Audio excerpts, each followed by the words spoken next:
आज इस PD lecture से हम स्टार्ट करने वाले हैं इलेक्ट्रोस्टैटिक यूनिट को, जो कि हमारा क्लास 12 का फर्स्ट यूनिट है। और इस यूनिट के अंदर हमको दो चैप्टर पढ़ने पड़ते हैं, जिसका नाम है electric charge and field and electric potential and capacitance. तो आइए शुरू करते हैं। सबसे पहले हमको पढ़ना होता है इलेक्ट्रोस्टैटिक में कि इलेक्ट्रोस्टैटिक किस की स्टडी होती है।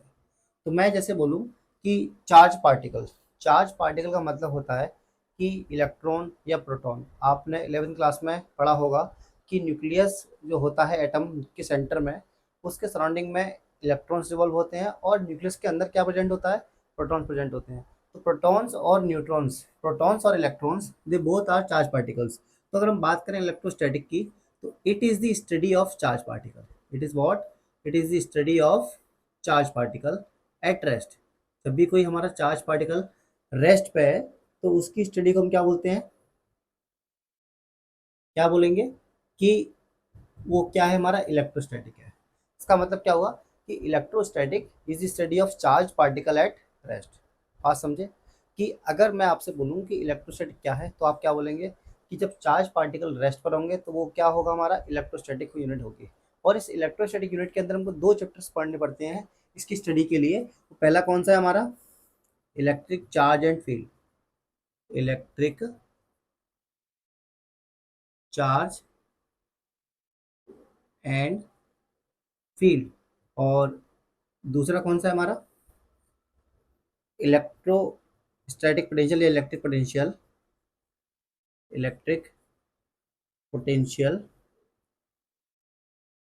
And capacitance. Electric potential and capacitance. तो इन दो चैप्टर्स की स्टडी हम किसके अंदर करते हैं, इलेक्ट्रोस्टैटिक में। अब इस इलेक्ट्रोस्टैटिक के अंदर इनको क्यों पढ़ते हैं, आप पढ़ेंगे कि एक चार्ज है, उस चार्ज की वजह से क्या इलेक्ट्रिक फील्ड प्रोड्यूस हुआ उसके लिए, और उसने क्या फील्ड अपने सराउंडिंग में क्रिएट की। उसके बाद पढ़ोगे कि जब किसी चार्ज को हम एक प्लेस दूसरी प्लेस पे लेके जाते हैं तो वर्क डन कितना होता है। उस work done per unit charge को आपने पढ़ा हुआ 10th क्लास में, क्या बोलते हैं, इलेक्ट्रिक पोटेंशियल बोलते हैं। एक स्टोरेज डिवाइस होता है जिसको हम बोलते हैं कैपेसिटेंस, जो कि क्या करता है, चार्ज को स्टोर करके रखता है। तो इन की स्टडी हम किसके अंदर करते हैं बेटा, इलेक्ट्रोस्टैटिक यूनिट के अंदर करते हैं। तो आइए स्टार्ट करते हैं इलेक्ट्रिक चार्ज एंड फील्ड को। क्लियर? तो आइए स्टार्ट करते हैं।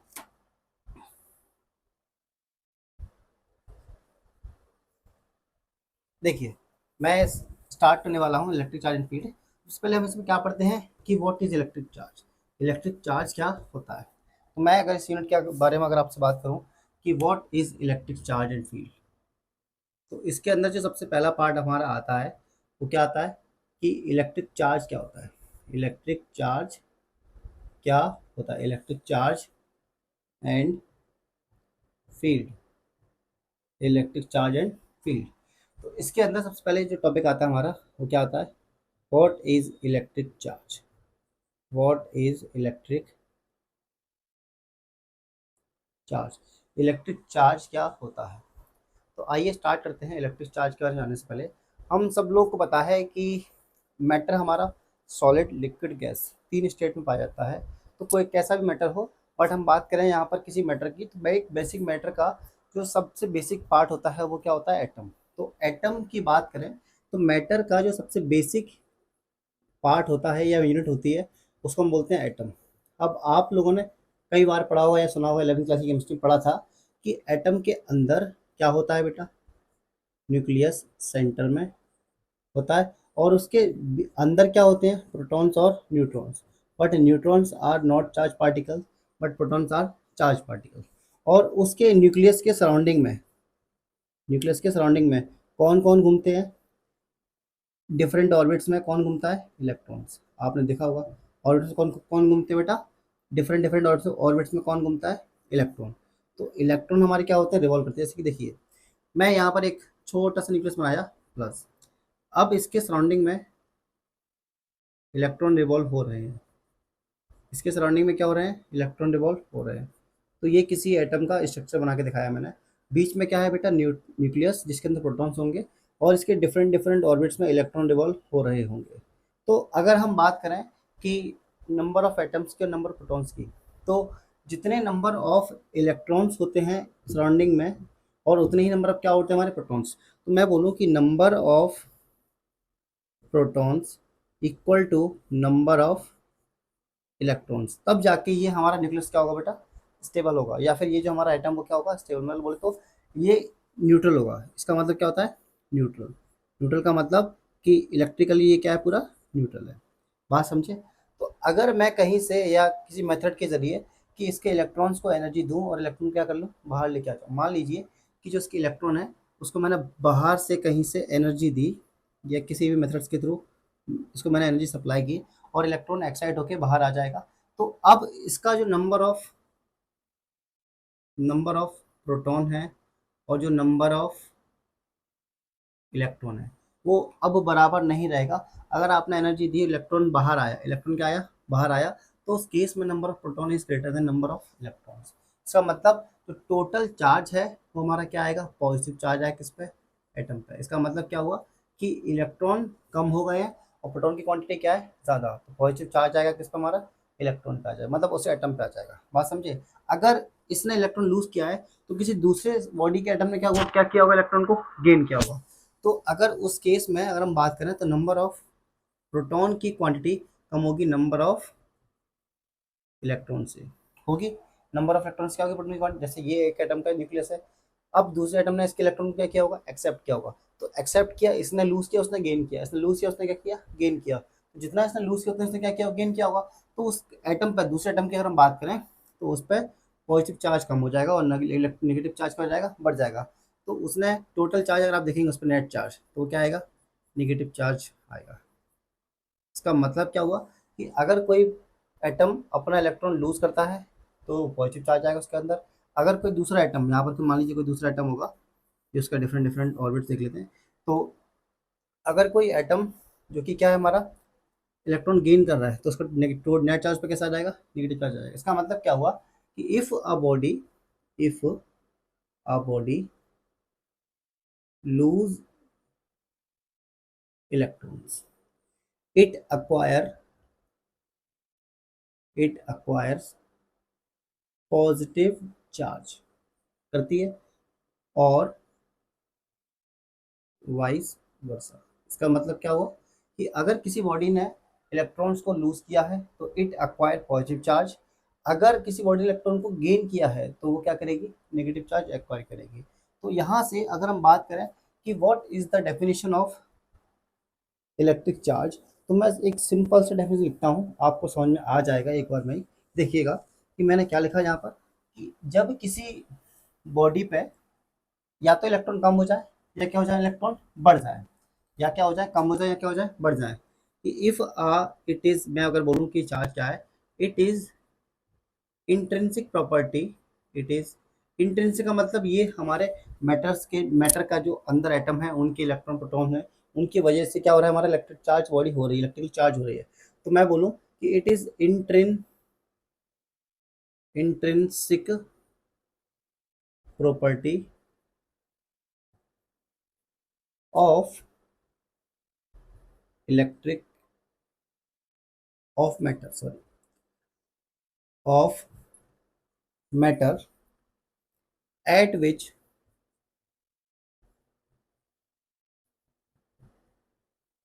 excess or deficiency of electrons make it make it electrically charged, make it electrically charged। अगर आज के बाद आपसे कोई पूछता है कि what is the definition of electric charge, तो आपको सिंपल बोल देना है कि एक एटम से इलेक्ट्रॉन लूज हुए या इलेक्ट्रॉन गेन हुए, या फिर इलेक्ट्रॉन उस पर बढ़ गए हैं या क्या हो गए, कम हो गए हैं, तो उस केस में वो बॉडी क्या हो जाएगी, हमारी इलेक्ट्रिकली चार्ज हो जाएगी। इसका मतलब क्या हुआ कि अगर बॉडी से इलेक्ट्रॉन लूज हो रहा है तो वो इलेक्ट्रिकली चार्ज है, अगर गेन हो रहा है तो इलेक्ट्रिकली चार्ज है। क्लियर है, बात समझ में आया। ठीक है। तो अगर हम बात करें इलेक्ट्रिक चार्ज की, तो आपको समझ में आया कि it is intrinsic property of matter at which excess और deficiency of electrons make it electrically charge. मतलब इलेक्ट्रॉन कम या ज़्यादा हो जाएंगे तो क्या हो जाएगा, हमारी बॉडी इलेक्ट्रिकली चार्ज हो जाएगी। बात समझ में आ गई। तो आइए आगे आगे बात करते हैं इसके आगे हम, कि और क्या क्या हो सकता है इलेक्ट्रिक चार्ज के बारे में। देखिए अब कई लोग कहते हैं कि इलेक्ट्रिक चार्ज हमारा स्केलर क्वांटिटी है, कई लोग कहते हैं हमारी इलेक्ट्रिक चार्ज स्केलर क्वांटिटी नहीं है, बट सारे ही लोग क्या होते हैं, इट इज स्केलर क्वांटिटी। क्यों है जरा समझिएगा। अगर हम बात करें कि इलेक्ट्रिक चार्ज को, तो Q is what, it is symbolic representation, और या फिर इसको कैपिटल क्यू या स्मॉल क्यू से क्या करते हैं हम, रिप्रेजेंट करते हैं। अगर आप बात करें इसकी यूनिट की, तो यूनिट क्या होती है बेटे भाई, कि COULOMB, इसका जो रिप्रेजेंटेशन वो क्या है, सी है। क्लियर है। अब आपसे पूछे कि ये कैसी है, स्केलर है, वेक्टर, तो it is a scalar quantity, it is a scalar quantity. ये क्या है मेरे भाई, स्केलर क्वांटिटी है। कौन, इलेक्ट्रिक चार्ज। कैसे है, देखो, ये जस्ट ये बताता है कि अगर किसी बॉडी से इलेक्ट्रॉन लूज हुए हैं तो बॉडी चार्ज हो रही है, अगर इलेक्ट्रॉन गेन हो रहे हैं तो बॉडी चार्ज हो रही है। अब चाहे गेन हो तब भी चार्ज आ रहा है, अब चाहे लूज हो तब भी चार्ज आ रहा है। तो it is telling about the how much electrons are losing the atom. Okay, कितने इलेक्ट्रॉन्स एटम को लूज किए, उसकी वजह से कितना चार्ज आया, वो क्या बताएगा, हमारे इलेक्ट्रिक चार्ज की वैल्यू को बताएगा। तो that's why it is a scalar quantity. What, electric charge is a scalar quantity. चले आगे। तो अगर हम बात करें किसकी यूनिट, कूलम बता चुके हैं। अब इसके आगे हम बात करें कि प्रॉपर्टीज ऑफ इलेक्ट्रिक चार्ज क्या क्या हो सकती हैं। आइए तो शुरू करते हैं, प्रॉपर्टीज ऑफ इलेक्ट्रिक चार्ज। देखिएगा, बड़े आसानी से हम आपको समझाएंगे एक एक से, 4 5 6 प्रॉपर्टी होंगी यहाँ से, तो इससे ज़्यादा प्रॉपर्टीज़ नहीं हो सकती इनकी। देखिए, अगर हम बात करें कि प्रॉपर्टीज़ ऑफ इलेक्ट्रिक चार्ज क्या होती हैं, properties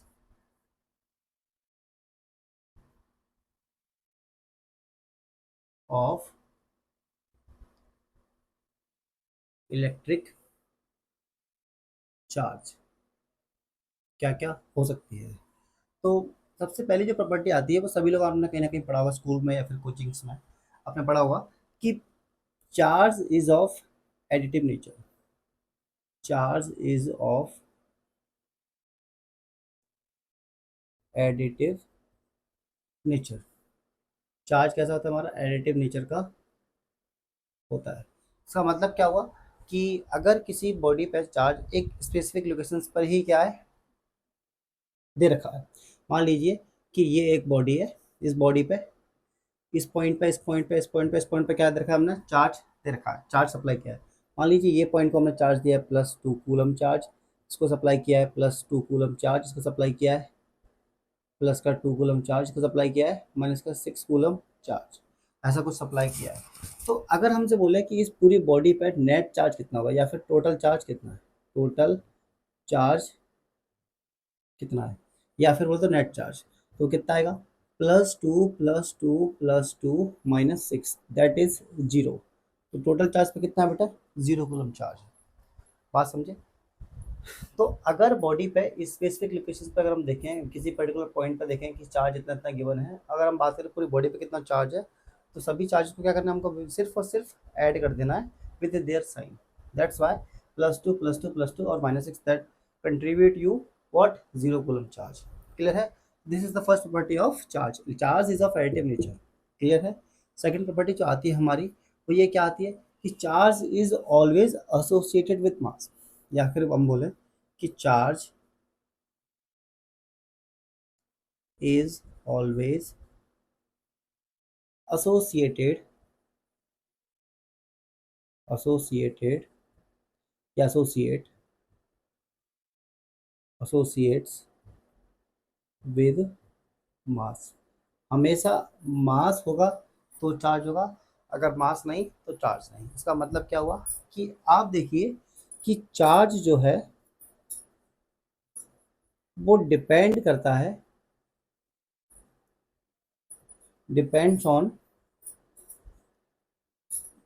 number of electron loose हुए या क्या हुए, गेन हुए किसी बॉडी पे। या तो लूज हुए या क्या हुआ बेटा, गेन हुए। या तो कोई बॉडी इलेक्ट्रॉन्स को लूज करेगी या क्या करेगी, इलेक्ट्रॉन्स को गेन करेगी। अगर किसी बॉडी ने इलेक्ट्रॉन्स को लूज किया या गेन किया है, तो इलेक्ट्रॉन्स की क्वांटिटी भी क्या हो रही है, कम या ज़्यादा हो रही है। और आप सभी लोग कहीं ना कहीं तो पढ़ा होगा कि एक इलेक्ट्रॉन का mass, mass of one electron, mass of one electron is what, 9.1 into 10⁻31 K जी। तो अगर आपने इतने कम मास को भी कंसीडर किया है, तो अब इलेक्ट्रॉन तो लूज हो रहे हैं। अब मैं आपको बता दूं, किसी बॉडी से इलेक्ट्रॉन्स एक या दो कम नहीं होते, ये लाखों में करोड़ों में कम होते हैं। तो उनका मास भी क्या होगा हमारा, कहीं ना कहीं कम या ज़्यादा होगा। तो इसका मतलब क्या हुआ कि चार्ज एसोसिएट्स विद मास। सही बात है, क्योंकि इलेक्ट्रॉन्स कम ज़्यादा होंगे तो चार्ज भी क्या होगा हमारा, कम ज़्यादा होगा। बात समझे? तो क्योंकि और बॉडी का मास भी क्या होगा बेटा, कम ज़्यादा होगा। बात समझ में आई? तो इसके बाद अगर हम नेक्स्ट प्रॉपर्टी की बात करें कि charge on a body, charge on a body does not depend, does not depend on frame of reference, frame of reference। Frame of reference का मतलब क्या, कि किसी बॉडी पे अगर हमने चार्ज दिया है, अगर वो बॉडी हमारी रेस्ट में है तब भी चार्ज सेम रहेगा। अगर वो बॉडी हमारी कांस्टेंट वेलोसिटी से मूव कर रही है, मतलब उसका मोशन कैसा है, यूनिफॉर्म मोशन है। अगर किसी बॉडी का चार्ज दिया है आपने किसी बॉडी पे, तो अगर उसकी बॉडी का चार्ज सेम है irrespective of their motion, of its motion, whether it is at rest, it is in motion or it is in accelerated motion, तब भी इसका चार्ज क्या रहेगा, सेम रहेगा। उसका प्रॉपर्टी का मतलब यही है कि बॉडी हमारी चाहे मोशन में हो या ना हो तब भी चार्ज क्या रहेगा, सेम रहेगा। जैसे मान के चलिए किसी बॉडी को मैंने चार्ज दिया प्लस क्यू, अभी इस बॉडी का वेलोसिटी क्या है बेटा, जीरो है। अब उस वेलोसिटी को मैंने कुछ वैल्यू दी, तो वैल्यू हमारी क्या है, नॉन जीरो है, तो ये वैल्यू क्या हमारी कांस्टेंट है, not equal to zero. Value constant है वेलोसिटी की है।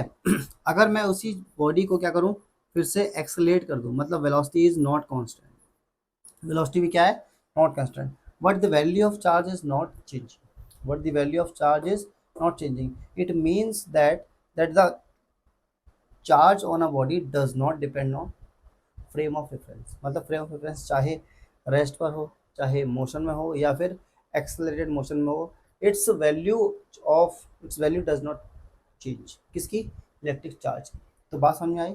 मैंने आपको तीन प्रॉपर्टी पढ़ाया कि पहली प्रॉपर्टी क्या है हमारी, charge is of additive nature, charge is always associated with mass. Second क्या है, थर्ड क्या है, charge on a body does not depend on frame of reference. बात समझे? किसी भी बॉडी का जो चार्ज है वो फ्रेम ऑफ रेफरेंस पर डिपेंड नहीं करता। तो आइए इसके बाद हम नेक्स्ट प्रॉपर्टीज की बात करते हैं। चलिए देखिए,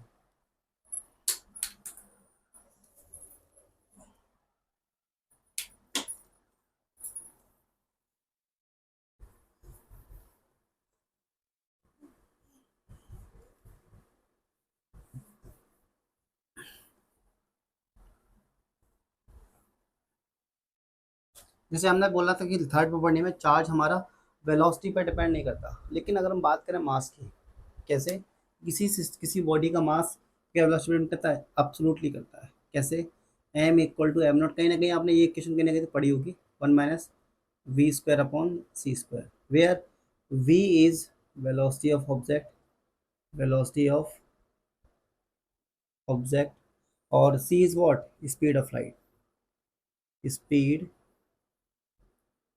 ऑफ लाइट। तो इस फॉर्मूले से हम कह सकते हैं कि mass in motion equal to mass at rest upon में ये वैल्यू। ठीक है, अब ये वैल्यू हमारी ऑलवेज लेस देन बनाएगी। इसका मतलब क्या होगा, जब भी बॉडी का हमारा मास होगा मोशन में, वो हमेशा जाना है किससे, जब बॉडी का मास होगा किस में बेटा, रेस्ट में। समझे? बॉडी का mass at rest is M naught and body का mass in motion is m, which is always greater than m naught if v is lesser than c, if v is what, less than c। Clear? अब तो इसके बाद हम charge की fourth property की बात करते हैं। देखिए फोर्थ प्रॉपर्टी क्या कहती है कि जो हमारा चार्ज है वो हमारा क्या रहता है, conserve. Charge on a body, charge on a body remains conserve, remains conserve. क्या रहता है, कंजर्व रहता है। इसका मतलब क्या हुआ कि आपने दो बॉडी ली, एक बॉडी ए ली और एक बॉडी क्या ली, बी ली। अब मान लीजिए इन दोनों बॉडी को आपने आपस में क्या कराया, रब कराया। क्या कराया, रब। एक बॉडी ने लूज करेगी, एक बॉडी क्या करेगी, गेन करेगी। तो मान लीजिए इस पर प्लस का क्यू चार्ज आया, इस पर क्या आएगा, माइनस का क्यू चार्ज आएगा। इसका मतलब क्या हुआ, जितना रब होने से इलेक्ट्रॉन्स ने लूज किए उतने इसने क्या किए, गेन किए। मतलब number of lose electrons is equal to number of gain electron by b by A. बात समझे? तो नंबर ऑफ इलेक्ट्रॉन और नंबर ऑफ इलेक्ट्रॉन लूज और गेन इफ इक्वल, इसका मतलब charge acquired by the bodies is equal and opposite. Equal क्यों? क्योंकि value जितनी इलेक्ट्रॉन इसने लूज किया उतना इसने गेन किए, तो चार्ज की वैल्यू क्या आएगी बेटा हमारी? सेम ही आएगी। बात समझ में आई हो? इसके बाद हम आगे चलते हैं इसकी नेक्स्ट प्रॉपर्टी। नेक्स्ट प्रॉपर्टी क्या कहती है कि किसी भी बॉडी पर जो चार्ज होता है वो क्या रहता है? क्वांटाइज रहता है। Charge on a body, charge on a body remains quantized, remains quantized। इस क्वांटाइज्ड वर्ड का मतलब ये है कि स्टार्टिंग से हम पढ़ रहे हैं कि इलेक्ट्रॉन लूज करेगा तो बॉडी चार्ज होगी, इलेक्ट्रॉन गेन करेगा तो बॉडी चार्ज होगी। अगर हम मैं बात करूं आपसे इलेक्ट्रॉन की, अगर मैं आपसे बात करूं बेटा किसकी? इलेक्ट्रॉन की, तो एक बॉडी इलेक्ट्रॉन जब लूज करती है तो इलेक्ट्रॉन को कभी भी पार्शली लूज नहीं करती। पार्शली का मतलब ये कि अगर किसी बॉडी से इलेक्ट्रॉन लूज हो रहे हैं तो वो इलेक्ट्रॉन हमारे हमेशा क्वांटिटी के फॉर्म में लूज होंगे और हमेशा मल्टीपल नंबर के फॉर्म में यूज होंगे या लूज होंगे। जैसे कि एक इलेक्ट्रॉन लूज हुआ किसी बॉडी से, मिनिमम इलेक्ट्रॉन जो लूज हो सकता है वो कितना हो सकता है? 1। अब मैं आपसे बोलूँ आधा या 0.75 या 0.25 इलेक्ट्रॉन लूज हुआ, that's not possible. Electrons always lose और गेन इन इंटीजर मल्टीपल। तो किसी बॉडी पे जो मिनिमम चार्ज जो होगा, मिनिमम से मिनिमम चार्ज कितना होगा? जितना चार्ज हमारा एक इलेक्ट्रॉन का हो सकता है। किसी बॉडी पर जो चार्ज होता है वो कितने बराबर होगा? जितना चार्ज हमारा एक इलेक्ट्रॉन के बराबर होगा। बात समझे? चाहे इलेक्ट्रॉन हो चाहे प्रोटॉन हो, बट उसकी वैल्यू क्या होती है हमारी? सेम। कितनी? 1 की वैल्यू कितनी होती है हमारी? 1.6 इंटू 10⁻⁻19 कूलम। बात समझ में आई? तो किसी बॉडी पर जो चार्ज होगा हमारा कम से कम किसके बराबर होगा? एक इलेक्ट्रॉन के चार्ज के बराबर तो होगा ही। अब मान लीजिए किसी बॉडी ने एक तो लूज करेगा नहीं, वो हजारों में, लाखों में, करोड़ों में क्या करेगा? इलेक्ट्रॉन लूज करेगा। तो मैंने बोल दी कि क्यू इक्वल टू क्या? एनी। तो किसी भी बॉडी से जो इलेक्ट्रॉन लूज करेंगे या गेन करेंगे तो प्लस माइनस एनी। अगर बात करूँ क्यू की वैल्यू क्या आएगी? Plus minus N E. Plus is for positive charge and minus is for negative charge, but the value of N is what? Integer. It is always be a countable number. It is always be a countable number. तो Q equal to कितना आ जाएगा बेटा? या फिर अगर हम बात करें N, what is N? N क्या होगा हमारा? Integer value. इंटीजर वैल्यू या इंटीजर वैल्यू नंबर, जो कि क्या होगा हमेशा? काउंटेबल। क्या होगा बेटा? काउंटेबल नंबर होगा। बात समझ में आ गई? तो किसी भी बॉडी पर जो चार्ज मिनिमम से मिनिमम होगा कितना होगा? जितना कि एक इलेक्ट्रॉन का चार्ज कितना होगा? एक इलेक्ट्रॉन का चार्ज 1.6 इंटू 10⁻⁻19 कूलम। तो अगर मैं इसमें n से मल्टीप्लाई करूं तो मुझे टोटल चार्ज मिलेगा किसी बॉडी पे। तो that is why charge on a body remains quantise. Quantise का मतलब ये कि it does not be in fraction, it does not partial value किसकी? एन की। क्लियर है? तो these are the properties of charge. अब कई प्रॉपर्टीज होती है, जैसे किसी किसी कई कई बोलेगा आपसे कि charge on a conductor always remains on surface. Charge, अगर हम बात करें नेक्स्ट प्रॉपर्टी की तो यहाँ लिख देते हैं कि charge on a conductor, charge on a conductor always remains on its surface. किस पर आएगी बेटा? सरफेस पर आएगी। बात समझे? अब चाहे कंडक्टर हमारा सॉलिड हो या हॉलो हो, बट फिर भी चार्ज क्या रहेगा हमारा? उसकी सिर्फ और सिर्फ सरफेस पर रहेगा। तो अगर हम बात करें inside the conductor of, inside the conductor charge is zero. बात समझे? जैसे कभी कभी थंडरस्टॉर्म आता है तो कई बार बोला था अगर आप कार के अंदर बैठे हुए हैं तो कार के अंदर बैठे रहें, जिससे कि जब भी इलेक्ट्रिक डिस्चार्ज होगा तो जितना भी चार्ज थंडरस्टॉर्म का किसी कार पर आके स्ट्राइक करेगा वो उसकी मेटल सरफेस बॉडी से कहाँ चला जाएगा? अर्थ के अंदर चला जाएगा, और आपकी बॉडी या फिर आप अनसाइड द कार क्या हो? सेफ रहोगे। दैट्स वाई जो चार्ज है वो हमारा कंडक्टर की बॉडी पे क्या रहता है? हमेशा सरफेस पर ही रहता है, उसके अंदर नहीं रहता। क्या? इलेक्ट्रिक चार्ज सरफेस पर ही बना रहेगा। तो these are the properties of electric charge. बात समझे? क्लियर है? तो अब हम आगे की ओर चलते हैं कि मेथड्स ऑफ चार्जिंग और देख लेते हैं क्या क्या होती हैं, उसके बाद हम आगे बात करेंगे। Methods of charging, methods of charging, कि चार्जिंग की मेथड्स क्या क्या हो सकती हैं। ठीक है, तो आइए देख लेते हैं।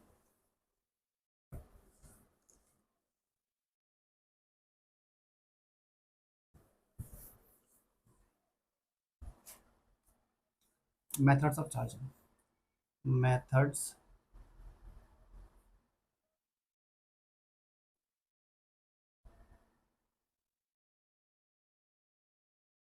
ऑफ चार्जिंग, चार्जिंग की मेथड्स।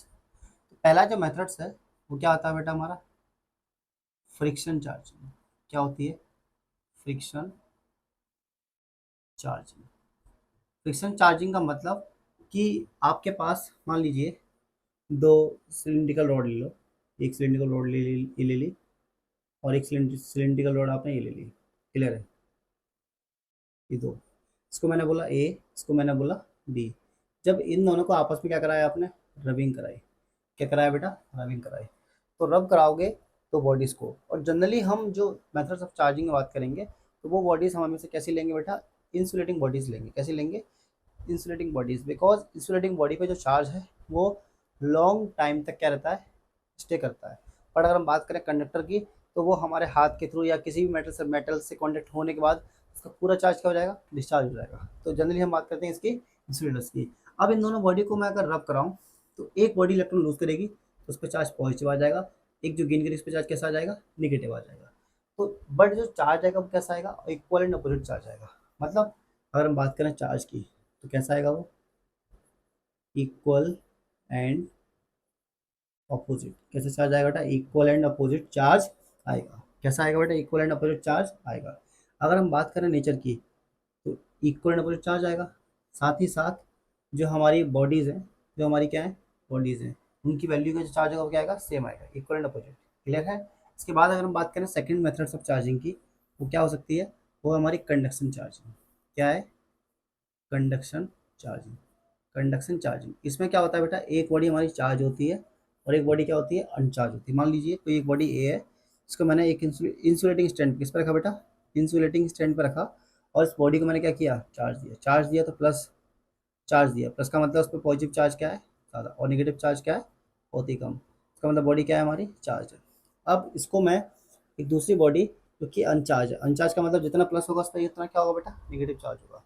तो मैंने बोला कि plus minus plus minus plus minus plus minus plus minus plus minus plus minus plus minus minus plus minus plus minus plus minus.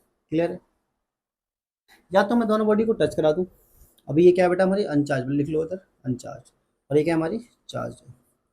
अब दोनों बॉडी को या तो मैं क्या करा दूं, टच करा दूं, या क्या करा दूं बेटा, एक किसी कंडक्टिंग वायर से, एक किसी कंडक्टिंग वायर से जोड़ दूं। तो होगा क्या कि देखो यहाँ पर नेगेटिव चार्ज की वैल्यू ज़्यादा है, यहाँ पर नेगेटिव चार्ज की वैल्यू कंपैरेटिवली इसके क्या है, कम है। मतलब अगर हम बात करें नेगेटिव, नेगेटिव यहाँ पर ज़्यादा है और यहाँ पर क्या है, कम। यहाँ पर क्या है बेटा, ज़्यादा, यहाँ पर क्या है बेटा, कम। तो यहाँ पर मतलब क्या हुआ कि इलेक्ट्रॉन्स की क्वांटिटी इस बॉडी पे ज़्यादा है, इस इलेक्ट्रॉन्स की क्वांटिटी इस बॉडी पे क्या है, कम। तो इलेक्ट्रॉन्स का जो फ्लो होना स्टार्ट होगा वो क्या होगा, इधर की तरफ इलेक्ट्रॉन्स फ्लो होंगे, और क्या होगा, कुछ टाइम बाद इसका इलेक्ट्रॉन्स कम हो जाएंगे, क्या हो जाएंगे, कम हो जाएंगे, और इसका कुछ पॉजिटिव चार्ज क्या हो जाएगा, कम हो जाएगा। इसका मतलब क्या होगा कि बॉडी हमारी चार्ज तो हो जाएगी, दूसरी बॉडी भी चार्ज हो जाएगी, और ये बॉडी क्या होगी, इसका ये बॉडी हमारी कम चार्ज हो जाएगी, और ये बॉडी क्या हो जाएगी, थोड़ी बढ़ जाएगी चार्ज। मतलब इसका चार्ज डिक्रीज करेगा, इसका चार्ज क्या करेगा, इंक्रीज करेगा। आफ्टर सम टाइम जब क्या होगा, एक स्टडी स्टेट रीच हो जाएगी तो ये हमारी डिस्चार्ज हो जाएगी और ये क्या हो जाएगी, चार्ज हो जाएगी। बात समझे। या फिर हमने स्टडी स्टेट पहुंचने से पहले इसको क्या कर दिया, वायर को डिस्कनेक्ट कर दिया, तो ये भी चार्ज रहेगी और ये भी चार्ज रहेगी। बट इसका भी चार्ज बेटा पॉजिटिव चार्ज रहेगा, उसका भी चार्ज कैसा रहेगा, पॉजिटिव चार्ज रहेगा। मतलब जो चार्ज एक्वायर हो रहा है वो कैसा हो रहा है, सेम नेचर का। बट एक लॉस क्या है कि बॉडी, जो बॉडी चार्ज है उसका बॉडी का क्या होगा, उसका बॉडी का चार्ज क्या होगा, डिक्रीज करेगा। Charge of charge body, charge body क्या करेगा, डिक्रीज करेगा। बात समझे। चार्ज ऑफ चार्ज बॉडी क्या करेगा बेटा, डिक्रीज करेगा। क्लियर है। तो आइए स्टार्ट करते हैं, मतलब नेक्स्ट मेथड्स ऑफ चार्जिंग पे चलते हैं। क्या है हमारी, इंडक्शन चार्जिंग। चलिए, छोटा सा मेथड है, उसको और देखेंगे, फिर हम आगे की बात करेंगे।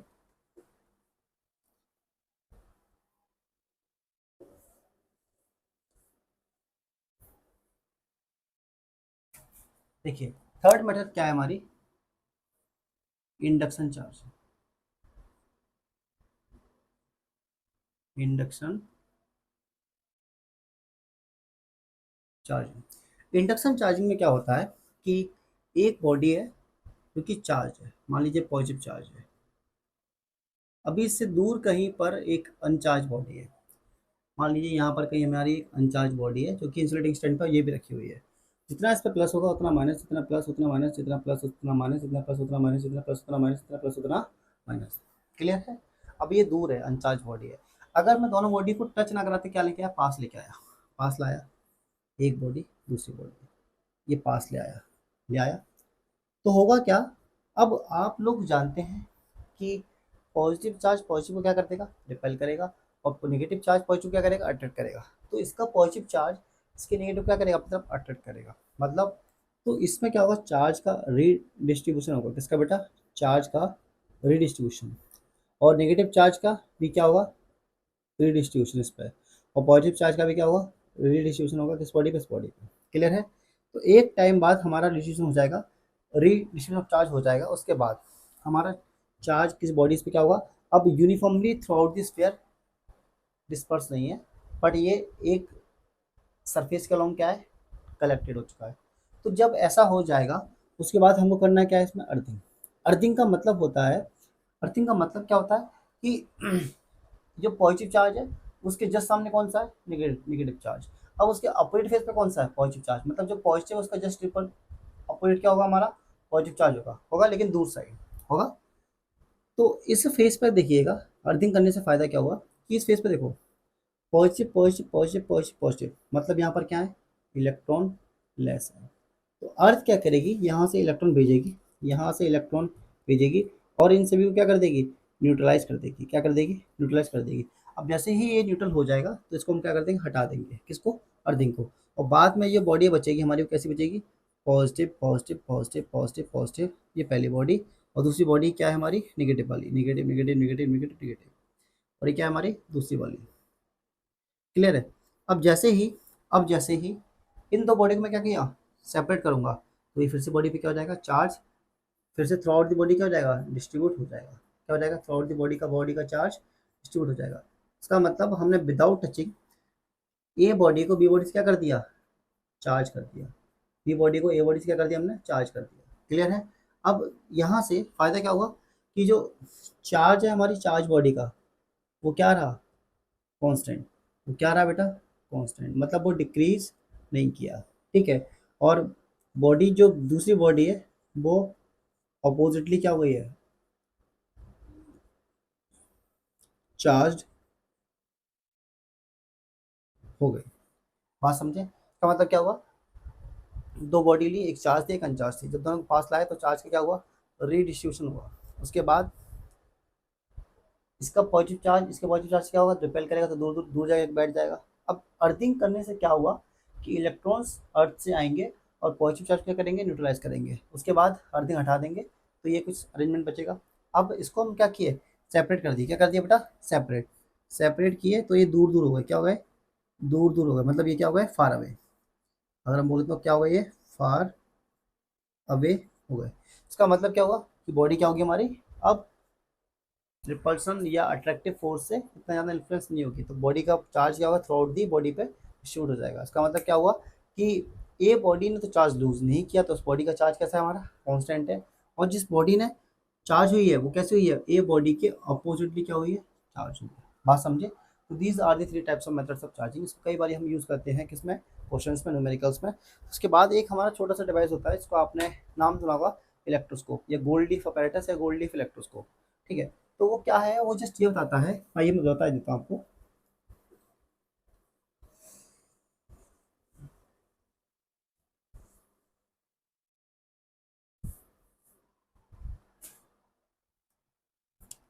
एक डिवाइस है हमारा क्या, गोल्ड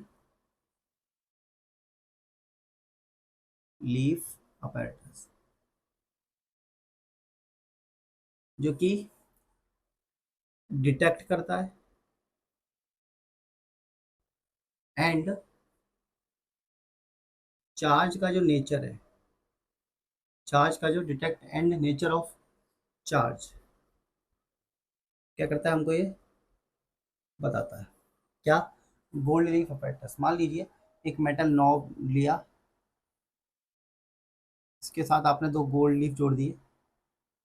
अभी ये गोल्ड लीफ हमारे क्या इनिशियली बहुत पास पास थे, ऐसे ऐसे थे। अगर आप इसको क्या करोगे, चार्ज दोगे, क्या दोगे बेटा, पॉजिटिव चार्ज दोगे, तो ये क्या होगा, कुछ टाइम बाद इसकी जो मेटल नोब है, इस मेटल नोब की जो गोल्ड लीफ है वो एक सर्टेन सेपरेशन पे क्या हो जाएंगे, दूर दूर हो जाएंगे। बात समझे? और अभी इस बॉडी पे क्या है, पूरे का पूरे क्या है, चार्ज है। क्लियर? अब क्या होगा, देखो मैंने किया क्या, एक मेटल नोब लिया, ये क्या लिया मैंने, एक मेटल नोब लिया, ये भी मेटल का, ये भी मेटल का, और ये क्या है हमारी गोल्ड लीफ है, गोल्ड लीफ। अब ये क्या है, पास पास है। बट जैसे ही मैं इस बॉडी को पूरी को चार्ज दूंगा तो इस पूरी बॉडी पे क्या होगा, चार्ज डिस्ट्रीब्यूट हो जाएगा। उस वजह से ये गोल्ड लीफ क्या करेगी, रिपेल करेगी, तो ये कुछ इक्विलिब्रियम मेंटेन करने के लिए अपने आप का सेपरेशन क्या कर देगा, बढ़ा देगा। तो ये हुआ। अगर मैं इसके पास अब अब अगर मैं इसके पास अब किसी दूसरी बॉडी जो कि क्या है, पॉजिटिव चार्ज है, जिस पे क्या है बेटा, पॉजिटिव चार्ज मान ली क्यू डैश है, उसको लाऊंगा, तो इनका सेपरेशन क्या होगा बेटा, बढ़ जाएगा। क्या हो जाएगा, बढ़ जाएगा। अगर मैं इसके बजाय किसको लाया बेटा, नेगेटिव चार्ज वाली बॉडी को लाया, किसको लाया, नेगेटिव चार्ज वाली बॉडी को, तो उस कंडीशन में इसका सेपरेशन क्या होगा, घट जाएगा। मतलब अगर इस पर पॉजिटिव चार्ज है, फिर पॉजिटिव चार्ज बॉडी को लेके आया, तो सेपरेशन क्या होगा, बढ़ जाएगा, बढ़ेगा। अगर मैं इस पर पॉजिटिव चार्ज है और फिर दूसरी बॉडी जो कि कैसी है, नेगेटिव चार्ज है, इसका सेपरेशन क्या होगा, घट जाएगा। क्या हो जाएगा सेपरेशन बेटा, घट जाएगा, किसका, गोल्ड लीव्स का। क्या हो जाएगा बेटा, सेपरेशन घट जाएगा। इसका मतलब हम ये कह देंगे, अगर बॉडी पहले हमने चार्ज किया पॉजिटिव चार्ज, अगर पहले पॉजिटिव चार्ज लाए, तो अगर सेपरेशन बढ़ रहा है तो इसने क्या किया, डिटेक्ट किया किसको, चार्ज को। क्या किया, डिटेक्ट किया किसको, चार्ज को। अगर सेपरेशन बढ़ रहा है तो बेटा चार्ज भी कैसा है, सेम नेचर का, कैसा है बेटा, पॉजिटिव चार्ज। क्लियर है? अगर दूसरी बॉडी लाए जो कि कैसी, नेगेटिव चार्ज, तो सेपरेशन घट रहा है, तो भी बॉडी हमारी क्या है, चार्ज है। और सेपरेशन घट रहा है तो बॉडी क्या है हमारी, नेगेटिव चार्ज है। तो इस तरीके से हम पता कर सकते हैं किसी बॉडी पे चार्ज है, अगर है तो उसका नेचर क्या है। बात समझे? तो ये क्या था हमारा गोल्ड लीफ apparatus। क्लियर है? इसके बाद हम बात करेंगे आपसे नेक्स्ट वीडियो में। तब तक के लिए धन्यवाद, देखते रहिए हमारी वीडियो को, और सब्सक्राइब कीजिए अगर नया आए हो तो। मिलते हैं आपसे नेक्स्ट वीडियो में।